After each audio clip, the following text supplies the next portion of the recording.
O que deve fazer quem vive na divina vontade? Deve conter em si todos e tudo para dar a Jesus tudo aquilo que os outros deveriam dar-lhe. Qual é o seu fim? 10 de junho de 1924. Viver no divino querer é a santidade da vida divina. As outras santidades são a sombra. Esta manhã, tendo recebido a Santa Comunhão, conforme meu costume, dizia ao meu caro Jesus: doce vida minha, não quero estar só ao estar contigo, mas quero tudo e todos comigo, e não só quero a coroa de todos os teus filhos, mas quero junto a coroa de todas as coisas criadas por ti, que junto comigo, na interminabilidade da tua santíssima vontade, onde eu tudo encontro, estejam todos prostrados aos teus pés, e todos juntos te adoremos, te agradeçamos, te bendigamos. Nesse meio tempo, via como todas as coisas criadas corriam ao redor para fazer coroa a Jesus, para apresentar-lhe cada qual sua homenagem, e acrescentei: vês, amor meu, como são belas as tuas obras, como o sol abrindo caminho com os seus raios, enquanto se prostra para te adorar, sobe a ti para te abraçar e te beijar, como as estrelas, formando-te coroa, sorriem para ti com o seu doce cintilar e te dizem: grande és tu, glória damos a ti por todos os séculos dos séculos. Como o mar corre e com seu harmonioso murmúrio, como que com tantos vozes argentinas te diz: graças infinitas ao nosso Criador, e eu junto com o sol te abraço e te beijo, com as estrelas te reconheço e te glorifico, com o mar te agradeço. Mas quem poderá dizer tudo quanto eu dizia, chamando todas as coisas criadas ao redor de Jesus? Se quisesses dizer tudo, seria demasiado longo. Parecia-me que cada coisa criada tinha um ofício distinto para poder prestar sua homenagem ao Criador.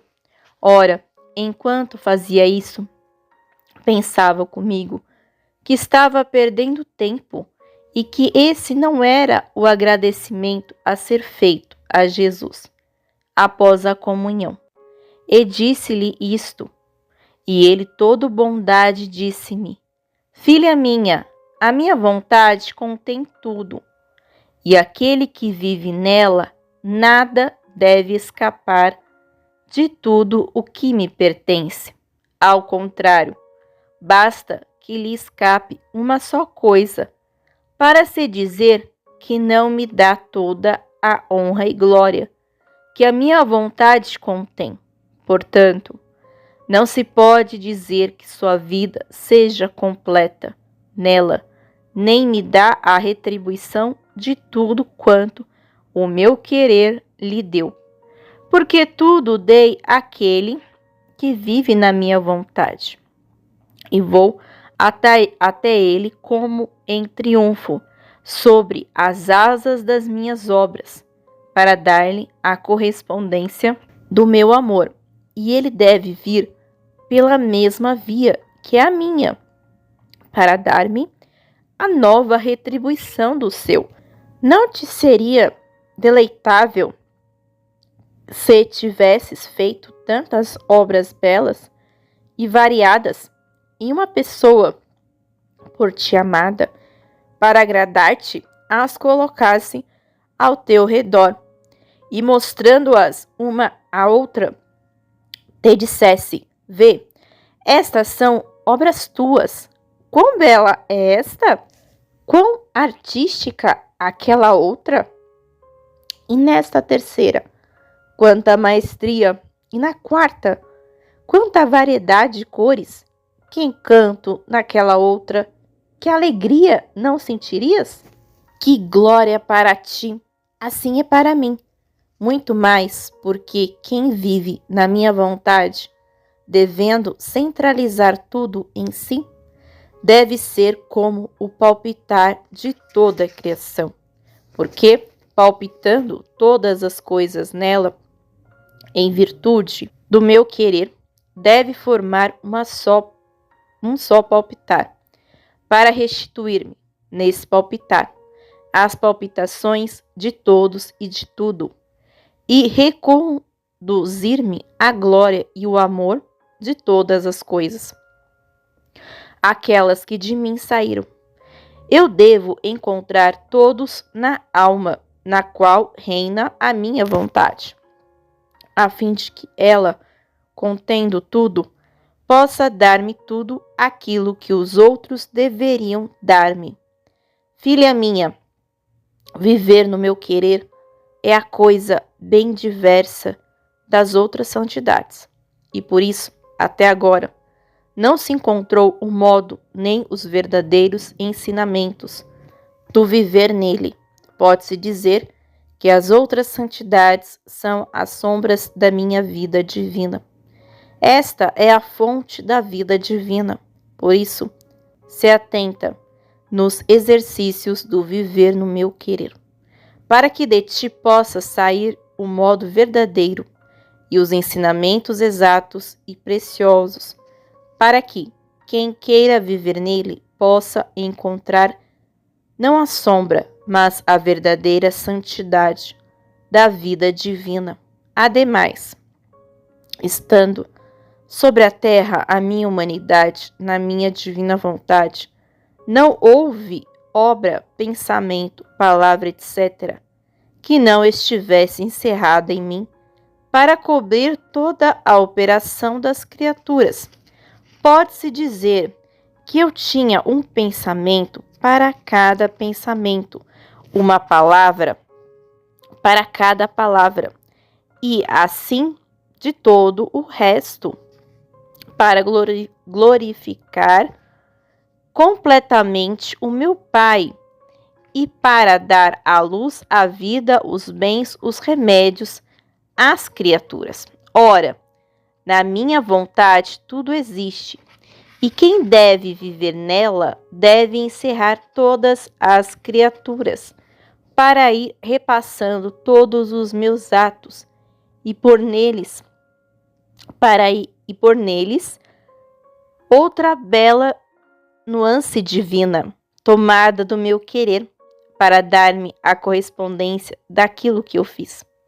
Só quem vive na minha vontade pode dar-me este retorno, e eu o espero como meio para poder colocar em comunicação a divina vontade com a humana, e para dar-lhes os bens que ela contém.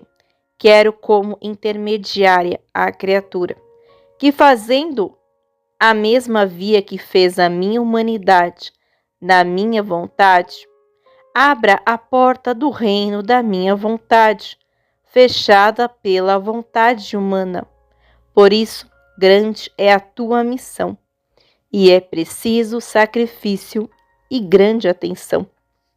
Ora, sentia-me imersa no querer supremo, e Jesus retomou: filha minha, a minha vontade é tudo e contém tudo, e depois ela é princípio, meio e fim do homem. Por isso, ao criá-lo, não lhe dei lei, nem instituí sacramentos, mas apenas dei ao homem a minha vontade, porque ela é mais que suficiente, estando no seu princípio, para encontrar todos os meios para chegar não a uma santidade baixa, mas à altura da santidade divina, e assim encontrar-se no porto do seu fim. Isso significa que o homem não deveria ter necessidade de outra coisa, senão da minha vontade, na qual deveria encontrar tudo de modo surpreendente, admirável e fácil, para fazer-se santo e feliz, no tempo e na eternidade. E se lhe dei uma lei após séculos e séculos de criado, foi porque o homem havia perdido o seu princípio, e assim perderá os meios e o fim. Por isso, a lei não foi princípio, mas meio. Mas vendo que, com toda a minha lei, o homem se perdia, vindo eu à terra, instituí os sacramentos como meios mais fortes e potentes para salvá-lo. Mas quantos abusos, quantas profanações, quantos se servem da lei e dos próprios sacramentos para mais pecar e para precipitar-se no inferno. Enquanto que, só com a minha vontade, que é princípio, meio e fim, a alma se põe em segurança, eleva-se à santidade divina, alcança de modo completo o fim para o qual foi criada, e não há sequer a sombra do perigo de poder ofender-me.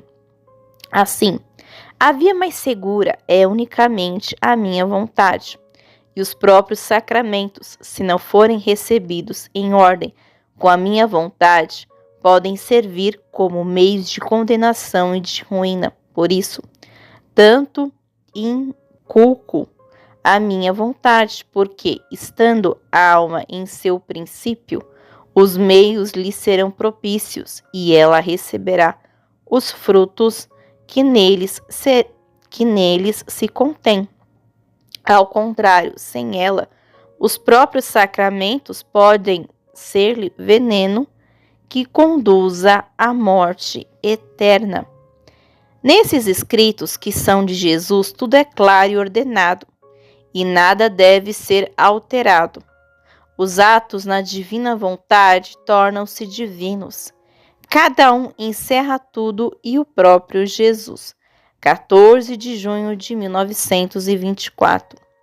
Esta manhã, enquanto me encontrava no meu estado habitual, não sei se foi sonho, vi o meu confessor defunto, que me parecia tirar algo de enredado de dentro da minha mente, ajeitando e desatando aquilo. Perguntei-lhe por que fazia isso e ele me disse: vim para dizer-te que sejas atenta à ordem, porque Deus é ordem e basta uma frase, uma palavra daquilo que o Senhor te diz que tu não a relates tal e qual. E eis que não está seguro a ordem, podendo suscitar dúvidas e dificuldades naqueles que vierem a ler aquilo que escreves sobre sua adorável vontade. Sabeis vós se até agora escrevi coisas desordenadas? Perguntei-lhe. Não, mas se atenta para o futuro. Faze com que as coisas que escreves sejam claras e simples, como Jesus as diz a ti, e que nada omitas, porque basta uma pequena frase, uma palavra que falte daquelas que Jesus te diz, ou que a escrevas de modo diverso para faltar à ordem, pois aquelas expressões, ainda que mínimas, servem para dar luz, para fazer compreender com mais clareza o sentido e para ligar a ordem das verdades que o bom Jesus te manifesta. Tens facilidade em omitir muitas pequenas coisas, enquanto as pequenas ligam as grandes e as grandes as pequenas. Por isso, se atenta para o futuro, a fim de que tudo seja bem ordenado. Diante disto, ele desapareceu de mim e eu fiquei um tanto pensativa. Após isso, encontrando-me toda abandonada no santo querer, o meu doce Jesus, movendo-se no meu interior, disse-me: filha minha, quão belo é ver uma alma operar na minha vontade. Ela mergulha sua ação, seu pensamento, Sua palavra na minha vontade. É como uma esponja, e impregnando-se de todos os bens que o querer supremo contém. Vê-se na alma tantos atos divinos que espalham luz, e quase não se sabe distinguir se são atos do Criador ou da criatura. Tendo-se impregnado desta vontade eterna, absorveram em si uma potência, uma luz e o modo de operar da eterna majestade. Vê quanto o meu querer te fez bela. Não só isto, encerro a mim mesmo em cada teu ato, uma vez que, encerrando tu o meu querer, tudo encerras em ti. Eu me olhei e ó quanta luz saía, mas o que mais me impressionou e me deu prazer foi ver o meu Jesus encerrado. Em cada meu ato, a sua vontade o aprisionava em mim. A divina vontade quer tudo da criatura, porque quer dar-lhe tudo. Quem vive na divina vontade deve tomar como algo próprio todos os atos que realizou a Santíssima Humanidade de Jesus. Ele teve necessidade da sua humanidade para realizar a redenção e de outra Luísa para dar início ao seu reino, 20 de junho de 1924. Estando no meu habitual estado, encontrei-me fora de mim mesma, junto com o meu docíssimo Jesus. Ele era todo bondade e todo admirável. Tomou-me as mãos entre as suas, apertou-as com força contra o peito e todo o amor disse-me: filha minha, dileta, se soubesses o prazer, o gosto que sinto ao falar-te sobre a minha vontade, cada coisa mais que te manifesto sobre o meu querer é uma felicidade que emana de mim e que se comunica à criatura, e em virtude da minha própria felicidade, sinto-me ainda mais feliz nela, porque da minha vontade a especialidade característica é exatamente esta: tornar felizes Deus e o homem. Não te lembras, filha minha, de quanto prazer partilhávamos juntos, eu ao falar-te e tu ao escutar-me, e de como nos alegrávamos juntos, e, sendo a minha vontade a única que contém o germe da felicidade, eu ao manifestá-la e a alma ao conhecê-la, formamos a planta e os frutos da verdadeira felicidade perene e eterna, que jamais perece, e não apenas nós, mas também aqueles que ouvem ou leem as coisas admiráveis e surpreendentes do meu querer, sentem o doce encanto da minha felicidade. Por isso, para regozijar-me em minhas obras, quero falar-te sobre a nobreza da minha vontade, onde a alma pode chegar e o que ela deve conter, se der entrada à minha vontade. Sua nobreza é divina, e sendo do céu, ela não desce senão em quem encontra um nobre cortejo. Por isso, a primeira que lhe concedeu entrada foi a minha humanidade. Ela não se contenta com pouco, mas quer tudo, porque quer dar tudo. E como poderá dar tudo, se não encontra tudo para depositar todos os seus bens? Pois bem, a minha humanidade lhe deu o santo e nobre cortejo, e ela concentrou em mim tudo e todos. Vê, portanto, que para vir reinar na alma, a minha vontade deve conter nela tudo o que realizou a minha humanidade. E se as outras criaturas participaram, em parte, dos frutos da minha redenção, segundo as suas disposições, esta os concentrará todos, para formar um nobre cortejo à minha vontade. E ela concentrará na alma o amor que dá, e quer dar a todos, para poder receber o amor de todos e de cada um. Ela não se contenta em encontrar nela a retribuição apenas do seu amor, mas quer a retribuição de tudo. Todos os vínculos que há na criação entre o Criador e a criatura. Ela quer encontrá-los na alma, onde quer reinar. Do contrário, não seria plena a sua felicidade, nem encontraria todas as suas coisas, nem toda a si mesma. A minha vontade deve poder dizer na alma em que reina, se ninguém me amasse, nem me retribuísse. Eu sou feliz por mim mesma.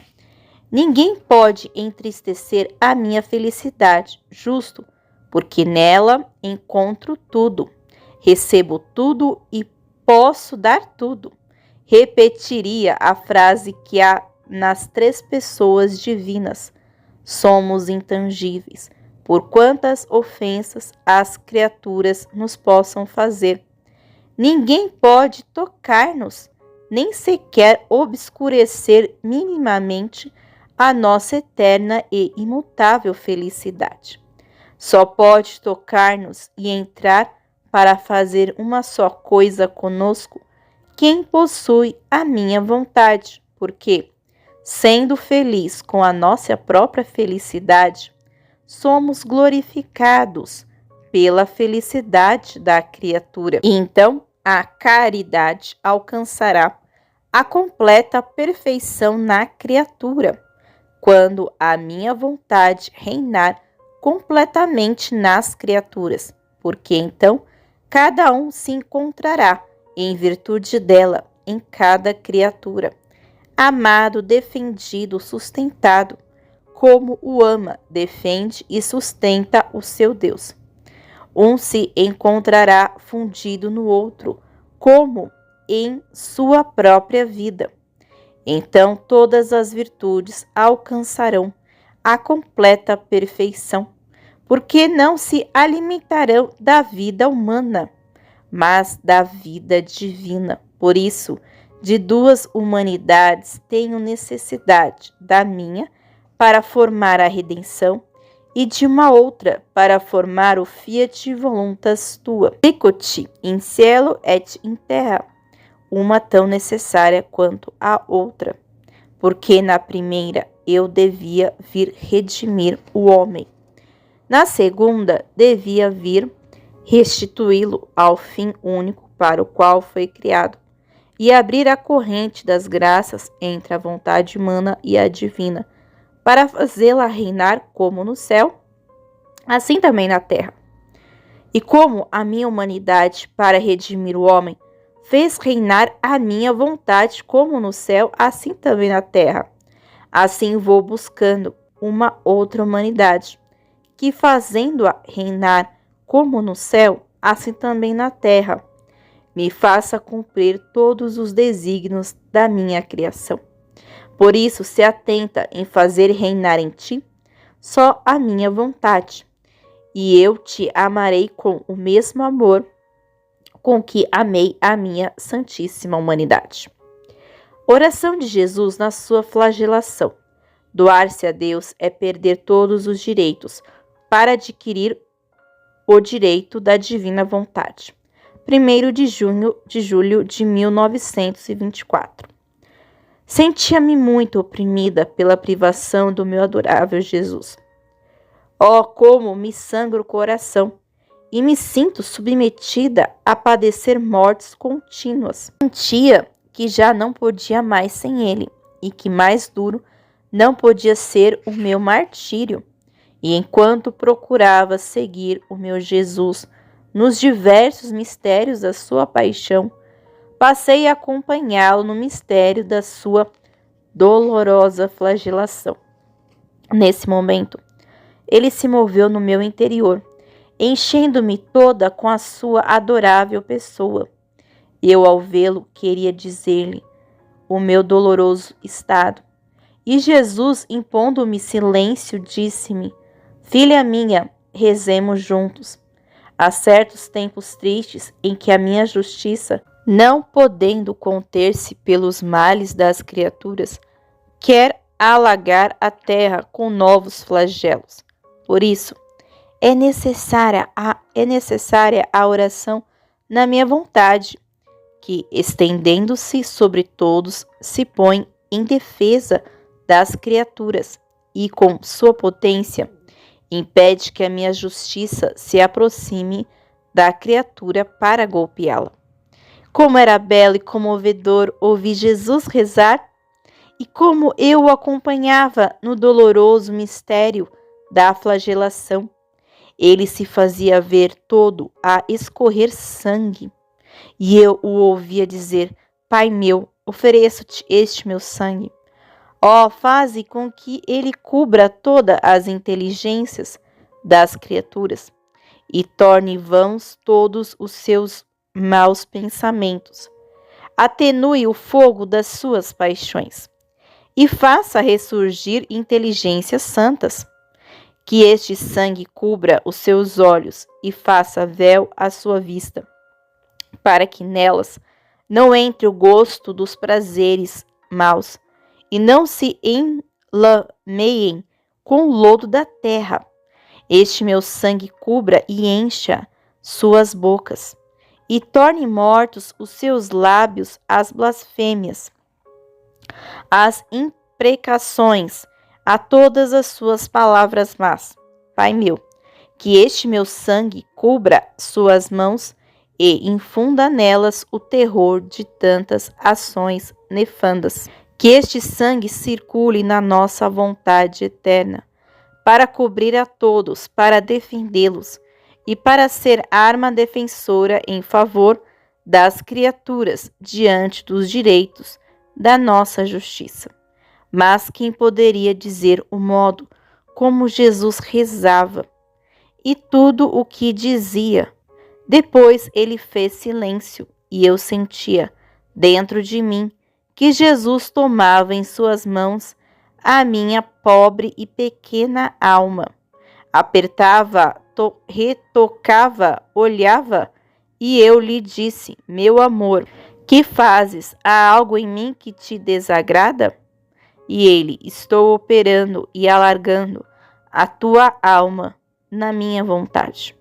E logo mais não devo dar-te conta do que faço, porque, tendo-te doado todo a mim, perdeste os teus direitos, todos os direitos são meus. Sabes qual é o teu único direito? Que a minha vontade seja a tua e te forneça tudo aquilo que pode tornar-te feliz no tempo e na eternidade. Ao criar o homem, Deus lhe infundiu a sua vontade e com ela todos os seus atributos, mas a vontade humana arruinou essa imagem divina. 16 de julho de 1924. Em Luísa, ele o cria novamente, como o quis, restituindo-lhe todos os bens e os direitos. Continuando o meu estado habitual, o meu adorável Jesus transportou-me para fora de mim mesmo e disse-me: filha minha, o Criador vai em procura da criatura para depositar em seu seio os bens que ele colocou fora na criação. Por isso, dispõe sempre, em todos os séculos, que haja almas que vão unicamente em procura dele, para depositar os seus bens naquelas que o procuram e querem receber os seus dons. Assim, o Criador move-se do céu e a criatura move-se da terra para se encontrarem, um para dar, a outra para receber. Sinto toda a necessidade de dar, porque preparar os bens para dá-los e não ter a quem dá-los, tê-los não operosos por falta de correspondência de quem não se importa de recebê-los, é sempre uma pena. Mas sabes tu em quem posso depositar os bens que de mim saíram na criação? naquele que faz sua a minha vontade, porque só ela dá a capacidade, a apreciação e as verdadeiras disposições para receber os dons do Criador, e lhe fornece a retribuição, a gratidão, o agradecimento, o amor que tem o dever de dar pelos dons que com tanta bondade recebeu. Por isso, vem comigo e giremos juntos pela terra e pelo céu, para que eu deposite em ti o amor que fiz sair por amor das criaturas, em todas as coisas criadas, e tu me des a retribuição, e juntamente comigo ames a todos com o meu amor. E daremos amor a todos, seremos dois a amar todos, já não estarei mais sozinho. Então giramos por toda a parte, e Jesus depositava em mim o seu amor, que as coisas criadas continham. E eu, fazendo eco ao seu amor, repetia com ele o eu te amo de todas as coisas. Depois acrescentou: filha minha, ao criar o homem, infundi-lhe a alma com o meu sopro, bafejando, querendo infundir-lhe a parte mais íntima do nosso interior, que é a nossa vontade, a qual lhe trazia juntamente todas as partículas da nossa divindade, que ele podia conter como criatura, a ponto de torná-lo uma imagem nossa. Mas o homem ingrato quis romper com a nossa vontade, e embora lhe tenha ficado a alma, a vontade humana, que tomou o lugar da divina, ofuscou, infectou e tornou não operosas todas as partículas divinas, a ponto de desordená-lo todo e desfigurá-lo. Agora, querendo eu dispô-lo novamente a receber esta minha vontade, é necessário que eu volte a bafejá-lo, a fim de que o meu hálito ponha em fuga as trevas, as infecções, e torne operosas as partículas da nossa divindade, que lhe demos ao criá-lo. Oh, como eu desejaria vê-lo belo, restituído como o criei, e só a minha vontade pode operar este grande prodígio. Por isso, quero bafejar-te para que recebas este grande bem, que a minha vontade reine em ti e te restitua todos os bens e os direitos que dei ao homem na sua criação. E enquanto dizia isso, aproximando-se de mim, alitava-me, olhava-me, estreitava-me e depois desapareceu. Livro do Céu, volume 17, escrito serva de Deus Luísa Picarreta, a pequena filha da divina vontade.